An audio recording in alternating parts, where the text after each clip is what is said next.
Dans un monde où tout semble visible, mesurable et tangible, il existe pourtant une dimension que nos yeux ne peuvent percevoir. Le monde de l'invisible.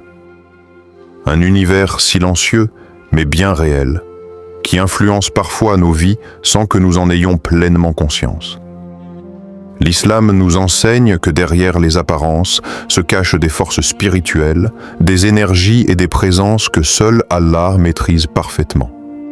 Parmi ces forces, certaines peuvent être bienveillantes, comme les anges qui protègent et guident, tandis que d'autres peuvent être malveillantes, comme les djinns ou les influences du mauvais œil, Al-Ayn. Le croyant n'est pas laissé seul face à ces réalités invisibles. Il possède des armes spirituelles puissantes, offertes par le Créateur lui-même à travers le Coran. Chaque jour, des millions de musulmans récitent certaines sourates pour se placer sous la protection divine, apaiser leur esprit et éloigner les forces obscures qui rôdent. Parmi ces sourates, certaines sont particulièrement reconnues pour leur pouvoir de protection contre l'invisible, contre la jalousie, la sorcellerie et les mauvaises intentions.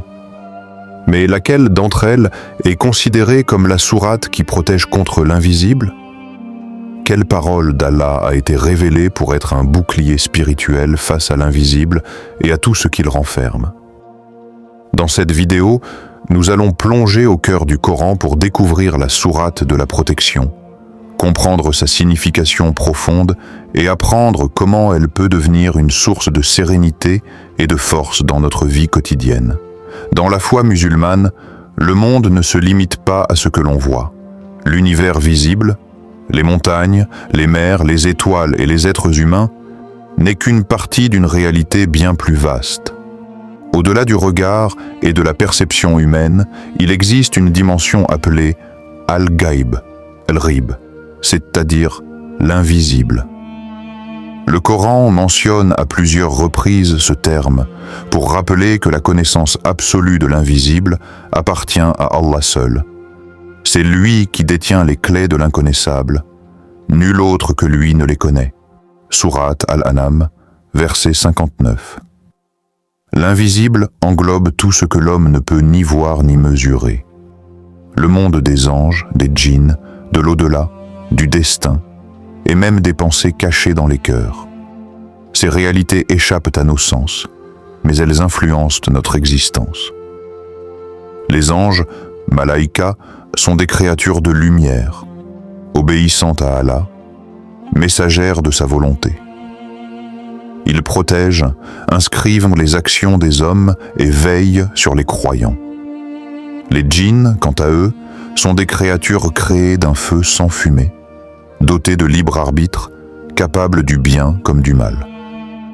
Certains croient en Allah, d'autres cherchent à égarer et à troubler les humains. L'invisible, dans l'islam, n'est pas synonyme de superstition. C'est une réalité spirituelle que le croyant reconnaît par la foi, comme le dit Allah dans la sourate Al-Baqarah. Ceux qui croient à l'invisible accomplissent la prière et dépensent de ce que nous leur avons attribué. Al-Baqarah 2:3. Ainsi, croire à l'invisible, c'est reconnaître que notre vie ne se limite pas à la matière. C'est admettre que le monde spirituel coexiste avec le monde physique et que pour se protéger des influences négatives, le croyant doit renforcer sa connexion avec Allah. C'est dans ce cadre que certaines sourates ont été révélées. Des paroles divines destinées à protéger le croyant contre les forces invisibles, à apaiser son cœur et à lui rappeler que rien n'échappe au regard d'Allah. Dans un monde où les menaces les plus dangereuses ne sont pas toujours visibles à l'œil nu, le croyant ressent un besoin profond de protection spirituelle. L'être humain ne craint pas seulement les maladies, les accidents ou les injustices. Il redoute aussi les influences invisibles qui peuvent atteindre son âme, troubler son cœur ou semer la confusion dans son esprit. L'islam enseigne que le mal ne réside pas uniquement dans les actes visibles, mais qu'il peut aussi se manifester par des forces subtiles. La jalousie, le mauvais œil, Al-Ayn, la sorcellerie, Sir, ou encore la haine cachée dans les cœurs. Ces énergies négatives, bien que discrètes, peuvent affecter la paix intérieure, les relations ou même la santé. Le prophète Muhammad a mis en garde contre ces dangers, tout en nous enseignant les moyens de nous en prémunir. Dans un hadith authentique, il a dit « Le mauvais œil est une réalité », rapporté par Muslim. Mais le croyant ne doit jamais céder à la peur, ni tomber dans la superstition. L'islam ne prône pas la panique, mais la conscience spirituelle. Savoir que ces forces existent et se tourner vers Allah, la seule véritable protection. La prière, la lecture du Coran, le rappel, dhikr, et la confiance en Allah sont les boucliers du cœur. Le prophète avait pour habitude de réciter chaque soir certaines sourates spécifiques pour se protéger, lui et sa famille, des forces invisibles. Ces sourates ne sont pas de simples récitations. Elles sont des remparts spirituels, des appels à la miséricorde divine. À travers elles, le croyant déclare son détachement de toute puissance autre que celle d'Allah, affirmant que nul ne peut nuire ni protéger sans sa permission. Ainsi, la recherche de protection spirituelle n'est pas un signe de faiblesse, mais une preuve de foi. Elle témoigne de la conscience que l'humain est vulnérable par nature, et que seule la proximité d'Allah lui offre la paix et la sécurité véritable. Lorsque le prophète Mohammed cherchait refuge contre les forces invisibles et les influences maléfiques, 2 sourates particulières lui furent révélées, Al-Falaq, l'aube naissante, et An-Nas, les hommes. Ensemble, elles sont appelées Al-Muawwidatayn, c'est-à-dire les 2 sourates de la protection. Ces 2 chapitres clôturent le Saint-Coran et portent une puissance spirituelle immense. Ces sourates ont été révélées à Médine, à une période où le prophète faisait face à des hostilités visibles et invisibles. Les traditions rapportent qu'il aurait été atteint par un sortilège, provoquant une grande fatigue et des troubles physiques. C'est alors qu'Allah lui révéla ces 2 sourates comme remède et protection. En les récitant, il retrouva la santé et la sérénité, rappelant ainsi à la communauté que la parole d'Allah guérit les maux du corps et de l'âme. Sourate Al-Falaq, numéro 113, appelle le croyant à chercher refuge auprès du Seigneur de l'aube contre tous les maux de la création, qu'ils proviennent des ténèbres, des envieux ou des sorciers. Sourate An-Nas, numéro 114, quant à elle, enseigne à demander protection contre le mal du tentateur, celui qui insuffle le doute dans les cœurs, qu'il soit humain ou djinn. Ces 2 sourates, brèves mais profondes, résument toute la dépendance du croyant envers Allah. Elles rappellent que seule sa lumière peut dissiper les ténèbres, que seule sa protection est complète et durable. Le prophète recommandait de les réciter chaque matin, chaque soir et avant de dormir, en soufflant légèrement dans ses mains, puis en les passant sur son visage et son corps. Il disait « Aucune sourate ne peut être comparée à elle pour la protection », rapporté par An-Nasa'i. Ainsi, Al-Falaq et An-Nas ne sont pas de simples versets à réciter machinalement.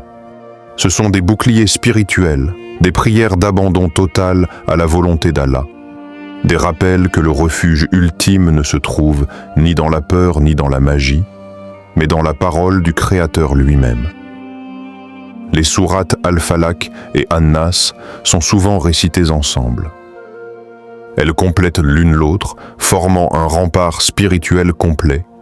Al-Falaq protège contre les dangers extérieurs, tandis qu'An-Nas protège contre les tentations et les troubles intérieurs. Sourate Al-Falaq, l'aube naissante, dit « Je cherche protection auprès du Seigneur de l'aube ». Dès le premier verset, le croyant affirme sa dépendance totale envers le Seigneur de l'aube, Rab al-Falaq.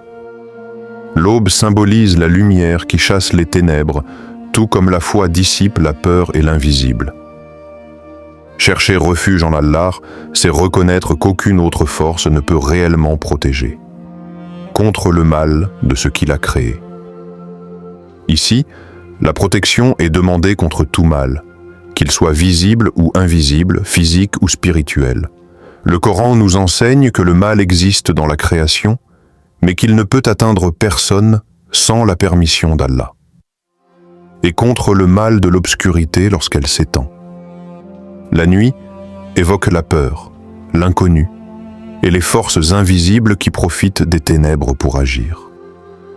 Ce verset invite à se rappeler qu'Allah demeure le maître de la nuit comme du jour, et qu'aucune obscurité ne peut éteindre sa lumière.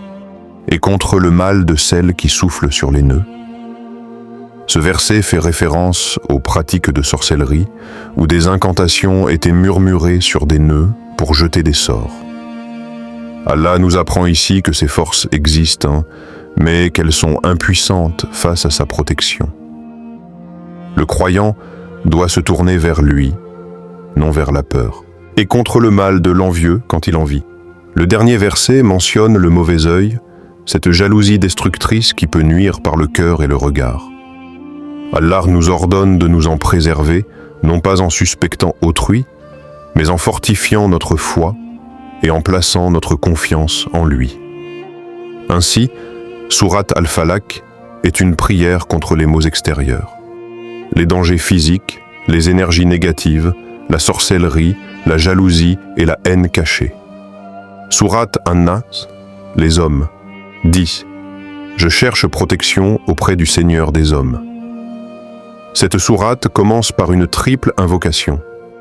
Allah est appelé Seigneur, Rab, souverain, Malik, et divinité, Ilah, des hommes. Ces trois attributs couvrent toute la réalité, la création, le pouvoir et l'adoration, contre le mal du tentateur furtif. Le mot waswas désigne celui qui insuffle des pensées négatives dans le cœur, souvent de manière subtile et invisible.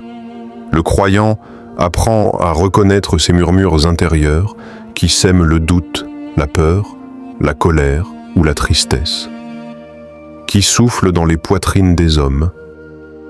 Le mal dont parle ce verset n'est pas extérieur, mais intérieur. Il agit au niveau du cœur et des émotions.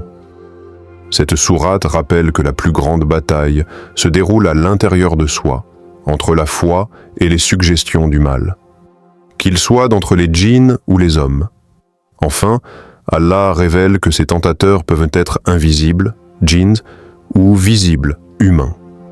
Certains êtres humains peuvent, consciemment ou non, influencer négativement les autres. Ce verset clôt le Coran en rappelant que la véritable protection est spirituelle et qu'elle ne peut venir que d'Allah. Ces deux sourates nous enseignent une leçon essentielle. La vie du croyant est une lutte constante contre des forces qu'il ne voit pas, mais qu'il peut vaincre par la foi, la prière et la confiance absolue en Allah.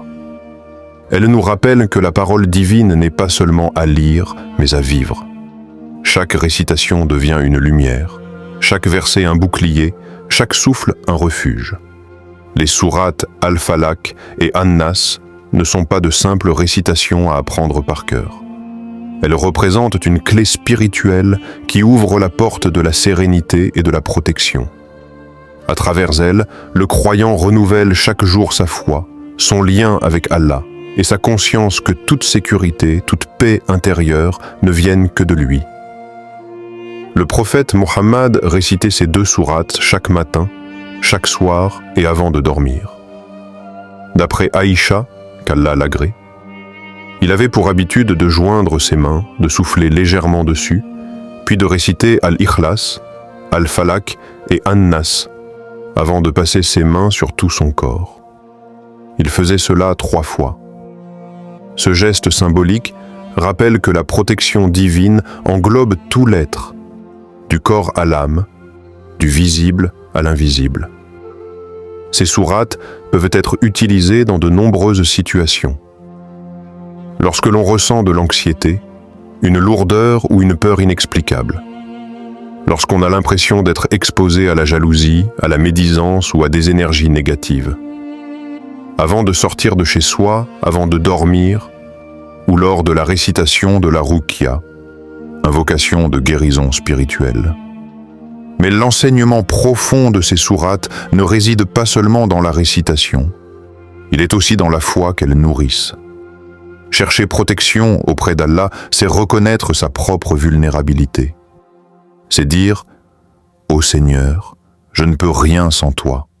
C'est toi qui protèges, c'est toi qui guéris, c'est toi qui apaises. » Leur récitation constante installe dans le cœur du croyant une paix durable, car elle replace Allah au centre de tout. Le mal peut exister autour de nous, mais tant que la lumière de la foi brille dans le cœur, aucune obscurité ne peut s'y installer. De plus, ces sourates nous apprennent à équilibrer notre vision du monde spirituel.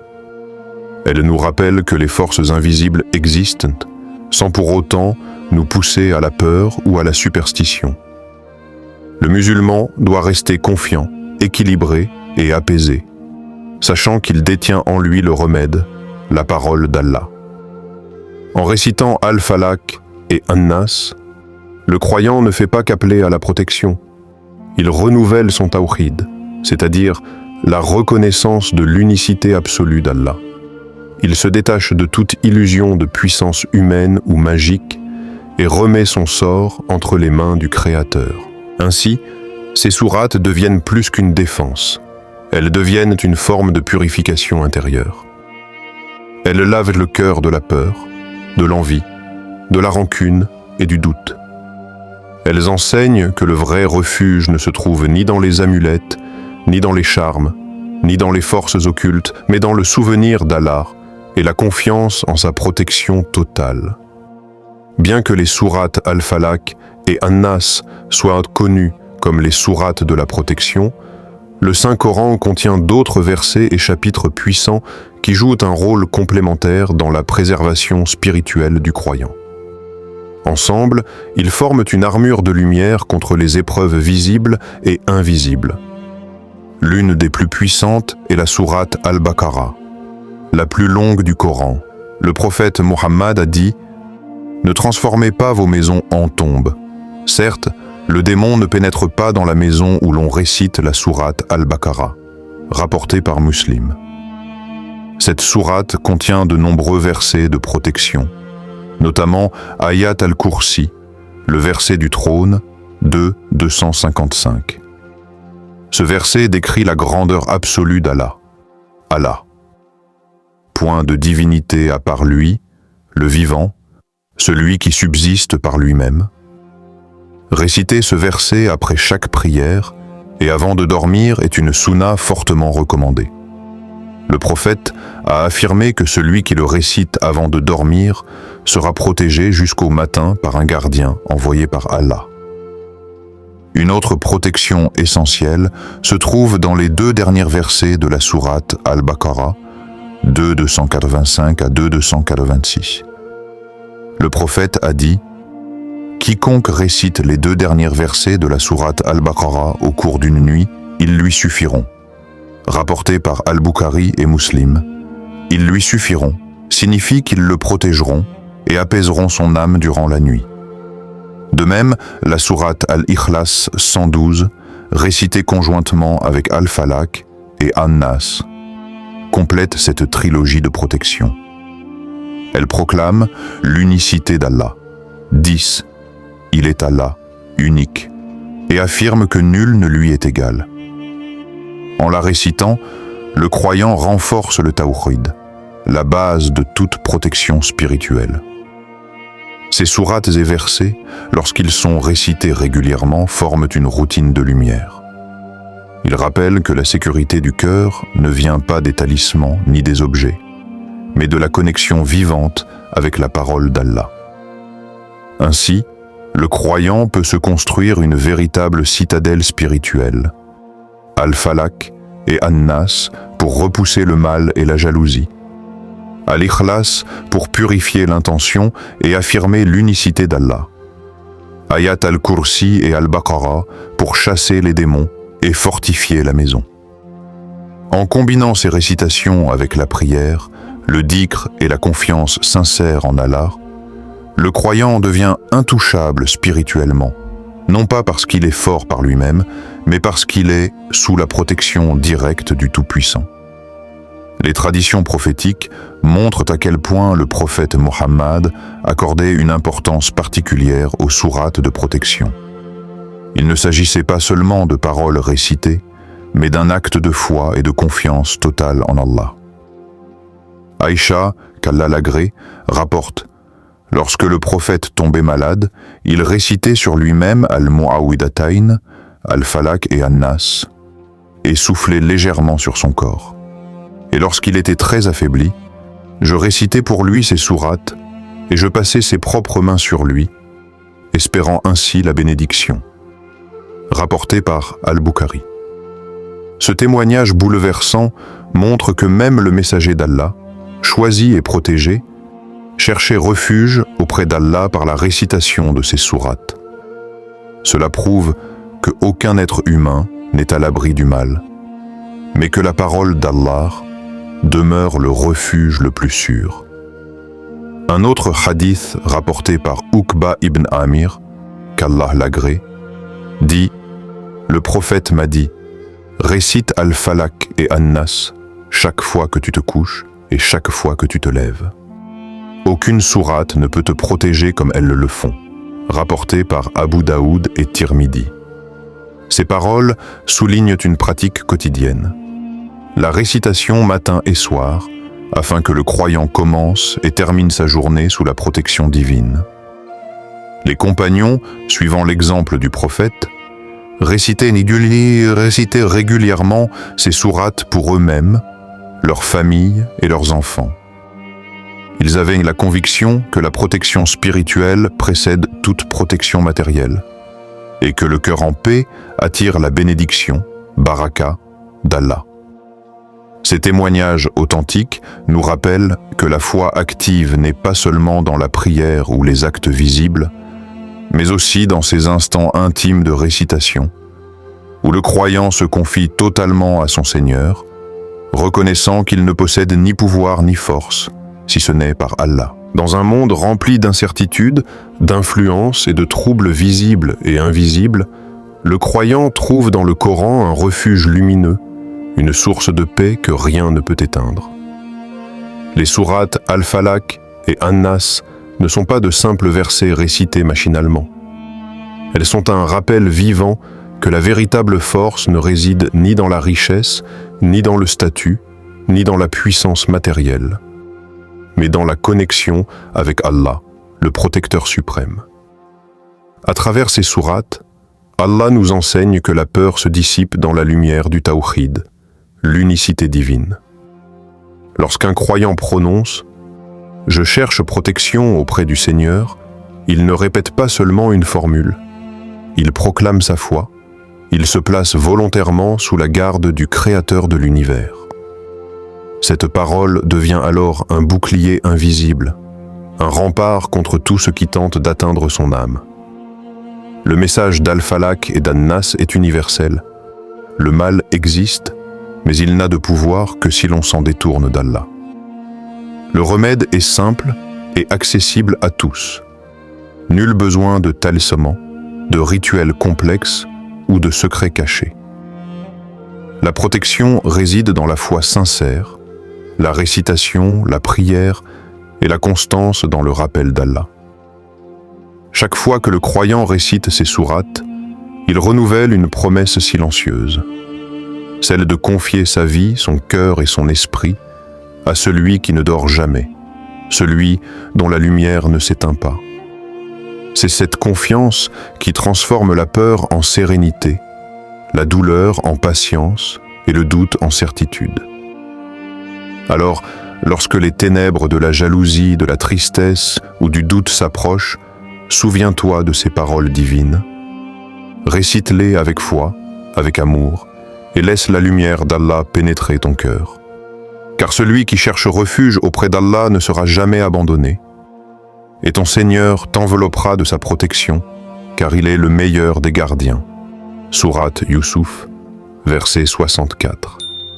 Que ces sourates deviennent pour toi une habitude quotidienne, un souffle de paix à l'aube et au crépuscule, un rappel que, même face à l'invisible, le croyant n'est jamais seul.